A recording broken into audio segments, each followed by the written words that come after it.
की दर है उनको कम किया जाए और जो एक्सीडेंट्स के अंदर मौत वाक़ई होती या लोग जख्मी होते हैं उसकी तादाद भी कम हो। इसमें काफी अच्छा काम हुआ है, मगर बहुत सारा काम अभी बाकी है जिसके ऊपर कार्रवाई जारी है। क्राइम ब्रांच का मैंने जिक्र किया, इसके अंदर एएनटीएफ हमने लाया था, एंटी नार्को टास्क फोर्स, इसने भी बहुत अच्छा काम किया है। काफी सारे केसेस इन्होंने नारकोटिक्स के डील किए। इकोनॉमिक ऑफेंसेस विंग और स्पेशल क्राइम के विंग ने भी 191 के करीब जो स्पेशल क्राइम है उनके केसेस को डील किया। इसी तरह साइबर क्राइम के भी लगभग 8 केसेस इस साल के दौरान जो है वो किए गए। सीसीटीएनएस एक तरह की हमारी बहुत ही उपयोगी फायदेमंद जो एक समझ लीजिए कि एक स्कीम है जिसके तहत हर थाना और हर ऑफिस इस वक्त कवर करने की कोशिश जारी है। सीसीटीएनएस को हम लोगों ने और एक्सपेंड किया। बहुत सारे ऑफिस, बहुत सारे नए थाने जो इसके अंदर शामिल नहीं थे उनको इसके अंदर लाया गया और इसके तहत जो सिटीजन सेंट्रिक सर्विसेज हैं उनमें भी और ज्यादा बढ़ोतरी की जाएगी और उसमें हम लोग कोशिश कर रहे हैं कि जल्द ही सीसीटीएनएस जो है वो पब्लिक के लिए एक ऐसा प्लेटफॉर्म बन के निकले कि हर तरह की कंप्लेंट, हर तरह का ग्रीवेंस जो है वो सीसीटीएनएस के जरिए कंसर्न पुलिस ऑफिसर जहां ऑफिस तक पहुंच सके। इसके साथ साथ पुलिस के वेलफेयर के इश्यूज, ट्रेनिंग के इश्यूज, उनको भी साल 2022 में बहुत अच्छे से पुलिस हेडक्वार्टर और बाकी जो इंस्टीट्यूशंस, ऑर्गेनाइजेशंस, लोअर फॉर्मेशन इसके अंदर काम करती हैं, उन्होंने बहुत अच्छा काम किया। सिक्योरिटी का विंग हमारा जो बहुत बड़ी तादाद हमारी सुरक्षा देने की यहाँ पर लोगों को है उसको बहुत अच्छे से हैंडल किया।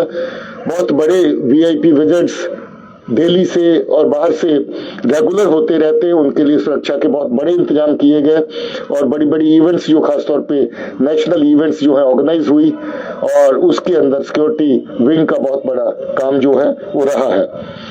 इस साल काफी बड़ी तादाद में प्रमोशंस हो चुकी हैं और आज आपकी प्रेस कॉन्फ्रेंस के बाद एक काफी बड़ा ऑर्डर मैं प्रमोशन का साइन करने जा रहा हूं। नए साल का एक और तोहफा हमारे नॉन गेस्टेड ऑफिसर्स को जल्द ही देने जा रहे हैं। अभी 4000 के करीब लोग इस साल के अंदर प्रमोट हुए जो कि बहुत बड़ी तादाद है और इसमें 463 गेस्टेड ऑफिसर भी है। पहले अक्सर ये तादाद नीचे लेवल पे काफी रह जाती थी मगर गेस्टेड लेवल पे काफी सारी दिक्कतें रह जाती थी। इस साल 463 के करीब जो है वो गेस्टेड ऑफिसर भी प्रमोशन में शामिल है। अभी रिक्रूटमेंट का जो सिलसिला है उसमें 2 बटालियन बॉर्डर की बन के लगभग तैयार है और 2 बॉर्डर की महिला बटालियन भी इस वक्त तैयार है और आपको ये जान के खुशी होगी खासतौर पे हमारी महिला पत्रकारों को कि अभी आपको पुलिस का चेहरा ग्राउंड के ऊपर महिलाओं का और ज्यादा देखने को मिलेगा और हमारे लिए ये फख्र की बात होगी, खुशी की बात होगी कि ज्यादा से ज्यादा महिलाएं पुलिस फोर्स के अंदर काम करेंगी। ट्रेनिंग सेंटर्स ने बहुत बड़ा काम किया है। मेरे पास डायरेक्टर शेर कश्मीर पुलिस एकेडमी बैठे हैं, इनके और इसके अलावा जो हमारे ट्रेनिंग सेंटर्स हैं, चाहे वो पीटीटीआई विजयपुर हो, तलवाड़ा का सेंटर हो, कठुआ का सेंटर हो, शीरी का सेंटर हो, मनीगाम का सेंटर हो, सीटीसी लथपुरा हो, सब जगह ट्रेनिंग सेंटर्स ने बहुत ही बढ़िया काम किया है और हर तरह की ट्रेनिंग जो है वो हमारे जवानों को जो इन सर्विस ट्रेनिंग वो दी जा रही है। साथ ही साथ बेसिक ट्रेनिंग कोर्स इस वक्त 2 जगह पे चल रहे हैं और बहुत जल्द ही एडिशनल लोग हमारे तैयार होके जो बेसिक ट्रेनिंग कोर्स अपना पूरा करके, रिक्रूट कोर्स जिसको आप कहते हैं, वो पूरा करके पुलिस की सफों में शामिल होने वाले हैं। कमांडो कोर्सेज सीटीसी लथपुरा आप लोग पता नहीं विजिट किए कि नहीं किए, श्रीनगर में, ये बिल्कुल श्रीनगर के पास है। वहां पर हमारे जो लड़के सिक्योरिटी ड्यूटीज करते हैं उनको कमांडो ट्रेनिंग देने का काम वहां पर किया जाता है। वो भी बहुत अच्छा काम पहले के मुकाबले में उन्होंने इस साल के अंदर किया है और कोई 1337 लोग पासिंग आउट परेड के लिए बिल्कुल तैयार है और जल्द ही उनका, जैसे मैंने कहा, ट्रेनिंग कोर्स बेसिक खत्म होता है तो उनको पुलिस की सफों में शामिल किया जाएगा। इन सर्विस ट्रेनिंग कोर्सेज भी बहुत बड़ी तादाद में किए गए। इसके साथ साथ हॉस्पिटल पुलिस के, वो पुलिस के लिए बहुत बड़ी एक सुविधा है। जम्मू में पुलिस हॉस्पिटल, श्रीनगर में पुलिस हॉस्पिटल और अभी बहुत बड़ा हॉस्पिटल श्रीनगर में एक और बनने जा रहा है जिसको हम पुलिस ट्रॉमा सेंटर कहते हैं, वो भी जल्दी फंक्शनल हो जाएगा। काफी बड़ी तादाद में पुलिस के जो लोग हैं और हमारे पुलिस के परिवारों को इन दोनों पुलिस हॉस्पिटल के जरिए से फायदा पहुंचा है। पुलिस में इंफ्रास्ट्रक्चर का जिक्र मैं कर रहा था, काफी थाने, काफी चौकियां, काफी पुलिस की बिल्डिंग्स और तमीर होके दफ्तरों के साथ साथ रहने की जो जगह है पुलिस फोर्स में, उनको भी पहले से ज्यादा और बेहतर भी किया जा रहा है और पहले से ज्यादा उसकी तादाद जो है वो भी बढ़ाई जा रही है। इस बार काफी थाने, काफी नई चौकियां बनने के साथ साथ जो हमारे कैंपस हैं पुलिस के, उनकी रिपेयर एंड रेनोवेशन, ओवरहालिंग का काम भी बड़ी तेजी से पुलिस का प्रोविजन विंग, पुलिस का हेडक्वार्टर, एडीजी हेडक्वार्टर की क़यादत में काम करने में लगा है। दोस्तों, हम लोग सिविक एक्शन कार्यक्रम, जो हमारा सिविक एक्शन प्रोग्राम है, उसके तहत हमारे यूथ को, हमारे लोगों को अपने साथ साथ चलाने की कोशिश करते हैं। मुझे बेहद खुशी इस बात की कि मैंने इस तरह की इवेंट्स इस साल में देखी जो बड़े लंबे अरसे के बाद इस तरह के माहौल में देखने को मिली। हम लोग साइकिल की रेस करते हैं, पैडल फॉर पीस का। इतनी बड़ी तादाद थी कि मुझे लगा कि ग्राउंड कम पड़ गई जब इतने लोग आए, और इतना बड़ा जोश था कि वहां पर आपको 3 साल का बच्चा भी साइकिल चलाते हुए मिले और साथ ही साथ 65 साल का जो आदमी है वो भी अपनी कैटेगरी में साइकिल चलाते हुए मिले। आपने तस्वीरें और वो श्रीनगर की कवरेज आप लोगों ने देखी होगी। रन फॉर पीस का अगर प्रोग्राम था, उसमें इतनी बड़ी तादाद थी, हजारों की तादाद में लोगों ने पार्टिसिपेट किया। अब क्योंकि तादाद इतनी बड़ी होती है तो हम श्रीनगर और जम्मू के अलावा अब हर जिले को ये एक्टिविटी दे देते हैं, हर आर्मड पुलिस के यूनिट को ये एक्टिविटी आगे डेलीगेट कर देते हैं। ये हर जगहों पे डिसेंट्रलाइज होके होती है ताकि बहुत बड़ी तादाद में हर जगह पे यूथ हमारे साथ कनेक्ट हो सके। और इन रेसेस में, साइकिल रेस में और रन फॉर पीस की रेस में तो मुझे लगता है कम से कम 6 स्टेट से लोग आए वहां पर, और बड़ी खुशी की बात है कि अब बाहर वाली स्टेट्स के लोग भी हमारी रेसेस में हिस्सा लेने लगे हैं। उनको भी लगता है कि जम्मू कश्मीर पुलिस एक ऐसा डेस्टिनेशन है जहां खेल कूद एक नई शेप, एक नया रूप ले रहा है, और पुलिस की हुई कार्रवाइयों की ग्राउंड के ऊपर काफी हद तक प्रशंसा भी हुई। मैं हमारे जो ऑर्गेनाइजर पुलिस के विंग्स हैं उनको मुबारकबाद इसके लिए देना चाहता हूं। आपको खुशी होगी, कश्मीर में अब नाइट टूर्नामेंट होते हैं और बहुत सारे टूर्नामेंट मैं खुद जाके देख चुका हूं। बांडीपुर में क्रिकेट का रात का टूर्नामेंट, गांदरबल में क्रिकेट का रात का टूर्नामेंट, श्रीनगर प्रॉपर में रात का टूर्नामेंट, श्रीनगर डाउनटाउन में रात का टूर्नामेंट। ये चीजें नहीं दिखती थी पहले, अब ये देखने को मिल रही हैं। इससे लगता है कि लोगों का भरोसा आपकी मशीनरी में, आपके लोगों में बड़ा है, लोगों का भरोसा एक दूसरे के साथ बड़ा है, और हम इस भरोसे की बुनियाद पर कह सकते हैं कि अमन और मजबूती के साथ जहां पर पनपेगा और जल्द ही दहशतगर्दी का जाएगा। अपने जो शहीद साथी हैं उनको न सिर्फ नमन करते हैं, न सिर्फ श्रद्धांजलि पेश करते हैं, बल्कि हमेशा उनको याद करते हैं और उनके साथ साथ उनके परिवारों का जो दुख तकलीफ है उसमें हमेशा शामिल होना चाहते हैं। बहुत बड़ी तादाद में हम लोग पूर्वीर और पुलिस के हेडक्वार्टर के लेवल पे ऑर्गेनाइज करते रहते हैं। सर्विंग पुलिस के लोग जबकि हर तरह के वो फायदा पाते हैं, चाहे वो रिटायरमेंट गिफ्ट हो, चाहे वो वेलफेयर रिलीफ हो, चाहे वो हाउसिंग लोन हो, जिसकी अगर मैं तादाद बताऊंगा तो काफी ज्यादा बड़ी जो है, जिसमें इस साल जो लोगों को इस तरह के फायदे दिए गए। मगर जो हमारे डिसीज, जो हमारे साथी जिनकी शहादत हुई, उनके परिवारों की मदद का सिलसिला भी अगर देखें, रिलीफ का और बाकी जिस एरिया में उनकी मदद हो सकती है, तो वो भी करोड़ों में तादाद है, बहुत बड़ी उसकी तादाद इस वक्त बनती है। दोस्तों, हम लोग एसपीओ एक हमारा ऐसा फिरका था जो सबसे नीचे के पायदान पे काम करता है। धीरे धीरे वेलफेयर स्कीम्स के अंदर हमने एसपीओ को शामिल कर लिया है। आज स्कूल में अगर फ्री शिप देनी हो पुलिस के स्कूल में तो हम एसपीओ को भी देने लग गए हैं। उनके बच्चों को फायदा देना हो हम उनको भी फायदा देते हैं। उनके बीमार पड़ने पर जहाँ कहीं को ऑपरेशनल इंजरी होती है तो आज एसपीओ भी किसी न किसी मदद का हकदार है और अच्छी खासी मदद का हकदार। और आज अगर एसपीओ की शहादत होती है तो मुझे लगता है कि जितनी रकम इसका होगा, कि जहां पुलिस के बाकी रैंक्स के लिए हमारी हमदर्दियां और हमारी जो फाइनेंशियल हेल्प है उनके साथ हमेशा रहती है, फिर सबसे बड़ी थी और आप सबको फख्र होना चाहिए कि जम्मू कश्मीर पुलिस की तादाद इन मेडल्स में सबसे सरफहरिस्त रहती है, सबसे नंबर 1 रहती है और पिछले साल भी हम लोग नंबर 1 थे। इसकी आपको मुबारक है। बहुत सारे इनाम जो डीजी के ऑफिस से होते हैं, 538 लोगों को पिछली बार डीजी ने अवार्ड दिए। जो पुलिस मेडल फॉर गैलेंट्री 223 पिछले साल हमारे थे। जो police medal for meritorious service है वो 30 थे। डिस्टिंग्विश सर्विस के 4 अवार्ड थे और इसके साथ यूनियन मिनिस्टर साहब की तरफ से, जो यूनियन होम मिनिस्टर साहब की तरफ से medal for excellence in investigation, जो एक नया मेडल जो है वो तैयार किया गया है और जो अभी सब फोर्सेस को जहां पर इन्वेस्टिगेशन के विंग है उनको दिया जाता है, उसमें भी हमें मेडल मिला। जम्मू कश्मीर के जो पुलिस मेडल फॉर गैलेंट्री 266 थे और 10 Jammu Kashmir police medal for meritorious service भी थे। इस साल के मेडल जो डीजी ऑफिस से होते हैं वो आज ऑर्डर इशू होने वाला है और उनकी तादाद भी पहले के मुकाबले में बड़ी होने जा रही है। पहले के मुकाबले में ज्यादा लोगों की हौसला अफजाई की जाएगी। स्पोर्ट्स में हमारी टीम्स जो जम्मू कश्मीर आर्मड पुलिस के तहत काम करती हैं, बहुत जबरदस्त काम रहा उनका। हम लोग नए नए एरियाज में जुडो, फेंसिंग, वुशु, पेंकेट सिलत में नेशनल इंटरनेशनल लेवल पे इस वक्त मेडल हासिल कर रहे हैं। हम लोग वाटर स्पोर्ट्स में जम्मू कश्मीर टीम की बहुत बड़ा नाम बन चुकी है क्योंकि हमारे पास माहौल है और हमारी टीम साल भर अपनी ट्रेनिंग भी करती रहती है और अलग अलग टूर्नामेंट्स में हिस्सा भी लेती रहती है।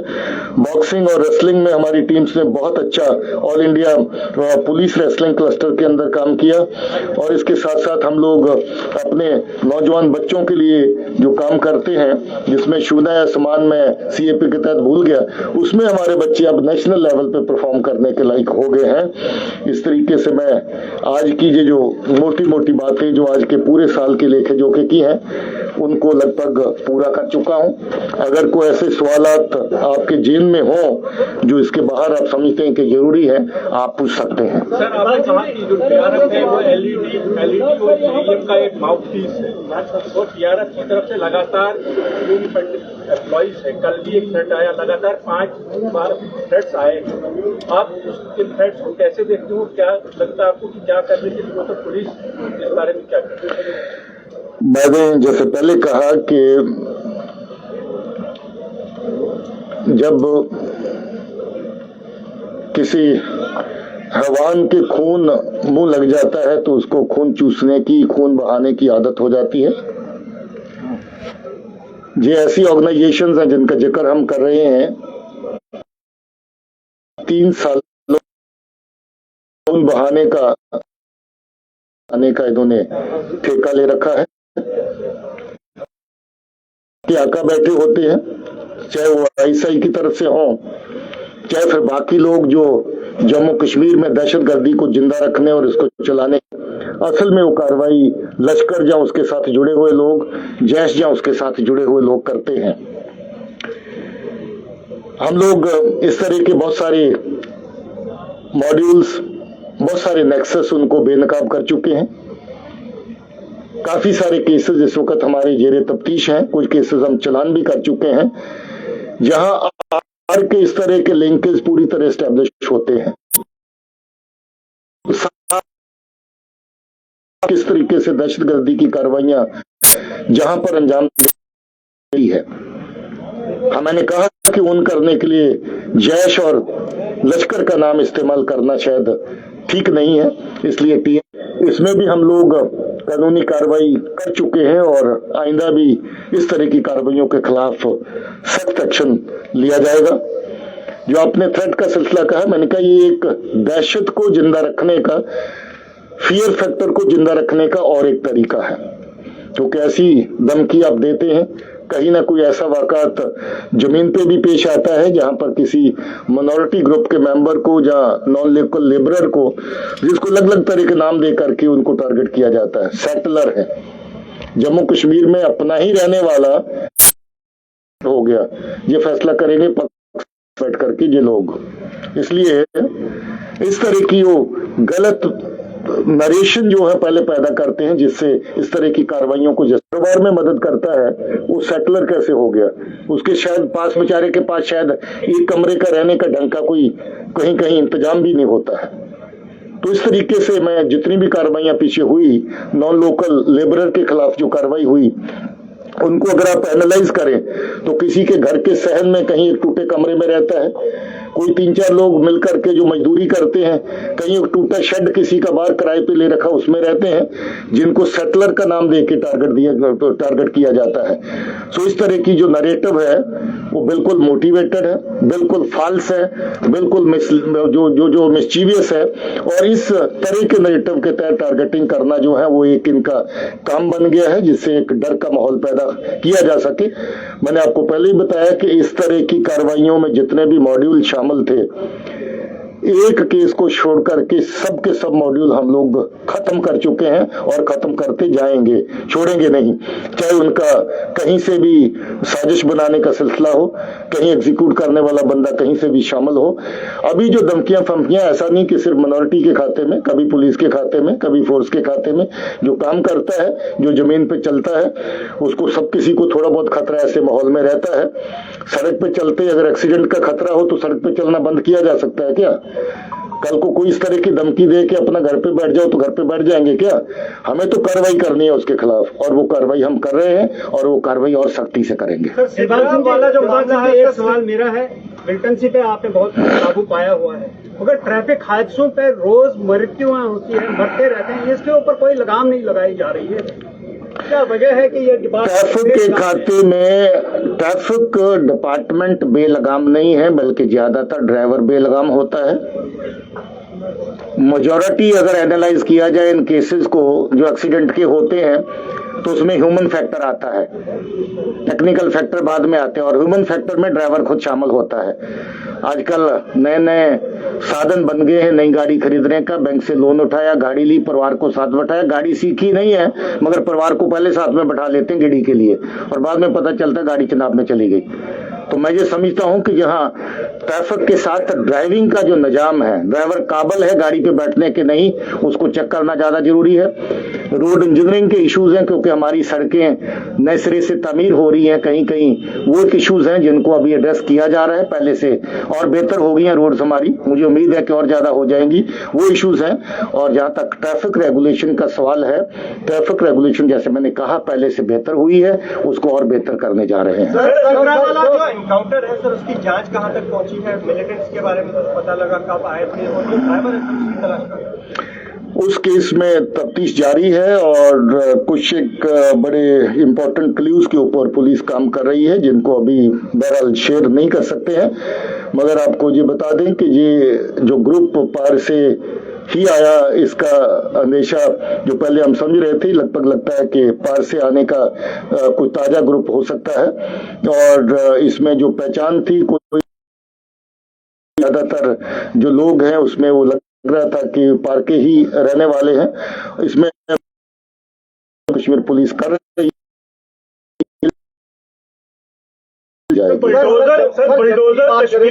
जम्मू की बात करें तो स्टंट बाज जो है वो बात नहीं आ रहे समय समय, और मैं समझता हूँ कि इस एरिया में और काम करने की जरूरत है, क्योंकि जो स्टंटबाजी है ये और लोगों को प्रवोक करती है, उस तरफ खींचती है, उस तरफ चलाने के लिए। मुझे लगता है कि ट्रैफिक पुलिस और जम्मू कश्मीर पुलिस दोनों को इस पे और ज्यादा सख्ती से काम करने की जरूरत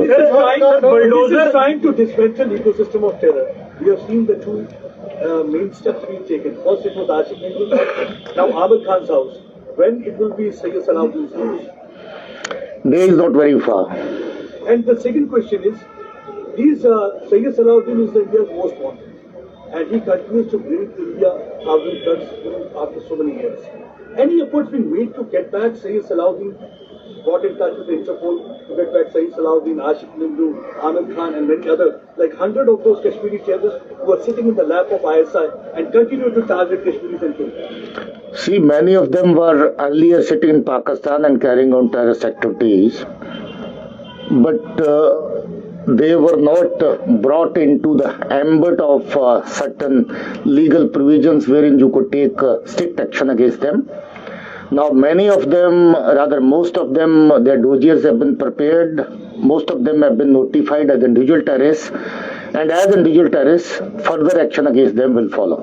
और सर कश्मीरी पंडितों को लेकर आपने कहा कि कैलर मॉड्यूल, खासकर जो टारगेटेड मॉड्यूल थे उनको एक आधा बचा हुआ है, लेकिन अभी भी कश्मीरी पंडित एम्प्लॉइज जो हैं वो अभी भी यहाँ पे बैठे हुए हैं, कह रहे हैं कि हमें अभी भी डर है कि टारगेटेड किलिंग हो सकती है। पुलिस ने अपने लेवल पे किस तरह के स्टेप्स उठाए हैं उनकी सेफ्टी के लिए, और क्या आप उनको कहना चाहेंगे? और दूसरा, 26 जनवरी को लेकर क्या आप लोगों के पास इनपुट है और किस तरीके से आप सिक्योरिटी? सवाल के पहले हिस्से पे जितना कह दिया उतना काफी है। दूसरा हिस्सा 26 जनवरी के लिए पूरी तरह की तैयारी हमारी है, जम्मू और कश्मीर दोनों तरफ, और ये दोनों ही आने वाली इवेंट्स हमारा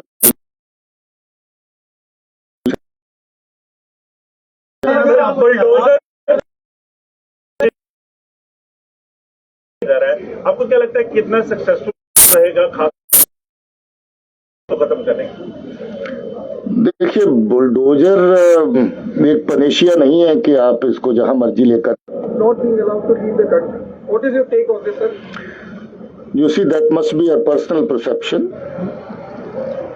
Every act of police, including the investigation, registration and investigation of cases, falls under the scrutiny of the courts.